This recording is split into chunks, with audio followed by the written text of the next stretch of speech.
পৃথিৱীত ক'ত কি চলি আছে আমি আমাৰ মানুহে গম পাব।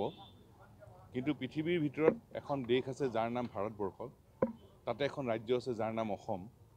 আৰু অসমৰ ৰাইজে নিজৰ প্ৰাণৰ হৃদয়ৰ আপোন শিল্পীজনৰ মৃত্যুৰ দিনটোত যোৱা 12 বছৰে তেখেতে নিজে উন্মোচন কৰি যোৱা নিজৰ প্ৰতিমূৰ্তিস্থলীত 10,000 চাকি জ্বলাই শ্ৰদ্ধাঞ্জলি জনাই আহিছে।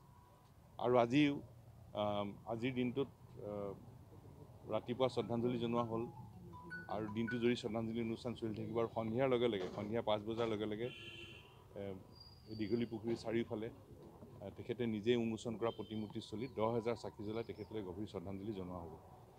আৰু ইয়াত কৈলাশ ৰাভা, শিল্পী কৈলাশ ৰাভা আৰু তেওঁৰ সংগীতবৃন্দই ইয়াৰ ছেক্সফোনৰ জৰিয়তে ভূপেন্দাৰ যুগময়ী গীতৰ ঝংকাৰেৰে তেখেতক শ্ৰদ্ধাঞ্জলি জনাব। আৰু মূল বিষয়টো হ'ল যে আজি ভূপেন্দাৰ প্ৰতি আমি শ্ৰদ্ধাঞ্জলি জনাইছোঁ আৰু ঘঁহোতে বোলে শিল ক্ষয় যায়। গতিকে আমি কেইটামান কথা কৈ আহিছোঁ, আজিও আমি সেইকেইটা কথা পুনৰ উত্থাপন কৰিব খুজিছোঁ।